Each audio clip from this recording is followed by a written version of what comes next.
जहां तक आपने कोरोना वायरस की बात की, आप बैठिए, मैं बताता हूं। अनुभव, आप भी बैठिए। अशोक जी, आप भी बैठिए। जहां तक आपने कोरोना वायरस की बात की, तो ये सही है कि बहुत से लोग इसे लेकर बहुत चिंता में है। मैं समझता हूं इसमें आपकी और हमारी, हम सबकी सतर्कता बहुत महत्वपूर्ण है। चाहे केंद्र सरकार हो या हमारी तमाम राज्य सरकारें हो या म्युनिसिपैलिटी हो, ग्राम पंचायत हो, सभी इस मामले को लेकर उचित इंतजाम और देखरेख में जुटे हुए हैं।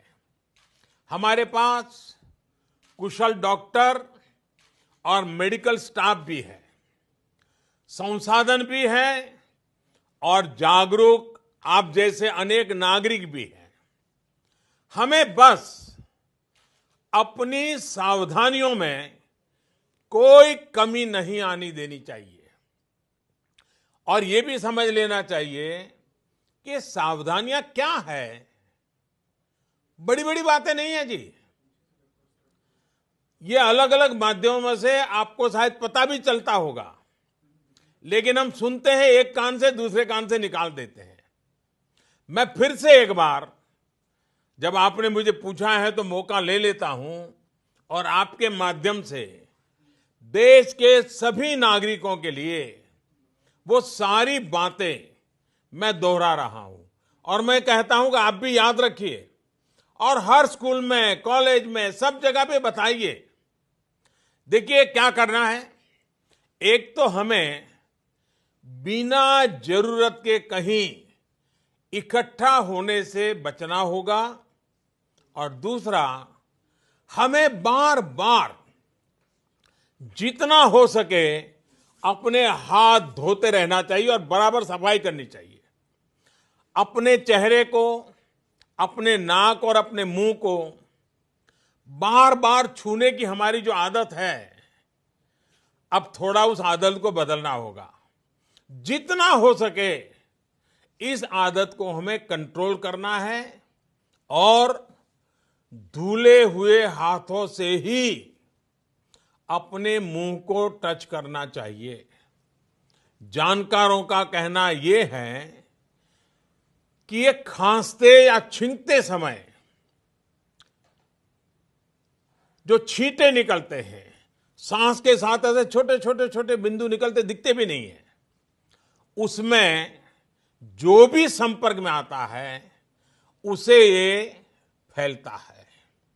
ऐसे में जिस भी चीज पर ये छींटे गिरते हैं उसमें ये वायरस कई दिनों तक जीवित रह सकता है।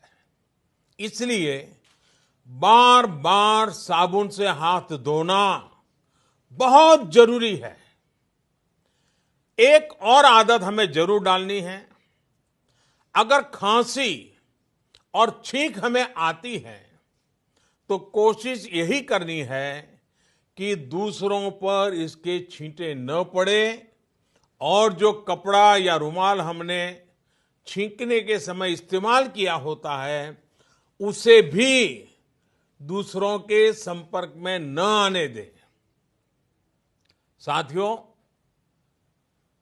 जिन जिन लोगों को ये संक्रमण हुआ है उनको तो जरूरी निगरानी में रखा ही जा रहा है, पूरे वॉच में रखा जाता है। लेकिन अगर किसी साथी को शक होता है कि वो किसी संक्रमित साथी के संपर्क में आया है तो उसको बहुत घबराने की जरूरत नहीं है। अपने मुंह को मास्क से ढक करके या किसी बड़े कपड़े से ढक करके सबसे पहला काम करना चाहिए, किसी न किसी नजदीकी अस्पताल में चेक करवा लीजिए। ये बहुत जरूरी है। परिवार में जो बाकी लोग होते हैं उनको भी इन्फेक्शन होने की आशंका ज्यादा होती है। ऐसे में उनको भी जरूरी टेस्ट करा लेने चाहिए। ऐसे साथियों को मास्क भी पहनने चाहिए, ग्लव्स भी पहनने चाहिए और दूसरों से कुछ दूरी बना करके रहना चाहिए। मास्क पहनना है या नहीं पहनना है, इसे लेकर जानकारों की अलग अलग राय है, लेकिन ध्यान यही रखना है कि खांसते या छींकते समय जो हवा निकलती है, उसके साथ जो छोटे छोटे बारीक ड्रॉप्स निकलते हैं, ड्रॉपलेट्स, वो दूसरों पर न जाएं। वैसे मास्क पहनते समय भी एक चीज ध्यान रखनी है, मास्क को एडजस्ट करते हमारा हाथ बार बार मुंह को छूता है। इससे बचाव की जगह इन्फेक्शन फैलने की आशंका बढ़ जाती है। साथियों, ऐसे समय में अफवाहें भी तेजी से फैलती हैं।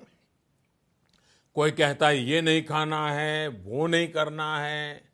कुछ लोग 4 नई चीजें लेकर के आ जाएंगे कि ये खाने से कोरोना वायरस से बचा जा सकता है, ढीकना करने से बचा जा सकता है। मेरी सभी देशवासियों को प्रार्थना है, मेहरबानी करके इन अफवाहों से भी बचना है। आपको कुछ भी लगता है, जो भी करें, अपने डॉक्टर की सलाह से ही करें। हम स्वयं डॉक्टर न बन जाए। और हां, पूरी दुनिया आजकल नमस्ते की आदत डाल रही है। अगर किसी कारण से हमने ये आदत छोड़ दी है, तो हम भी हाथ मिलाने के बजाय इस आदत को फिर से डालने का भी मैं समझता ये उत्तम समय है। नमस्ते करके ही एक दूसरे को ग्रीट करना चाहिए। तो मुझे विश्वास है कि छोटी छोटी बातें हैं, शायद डॉक्टर लोग भी आपको यही बताएंगे। आप भी सबको यही बताइए। डरने की जरूरत नहीं है, भय पैदा करने की जरूरत नहीं है, अफवाह फैलाने की जरूरत नहीं है। बस इतनी सी चिंता करनी है।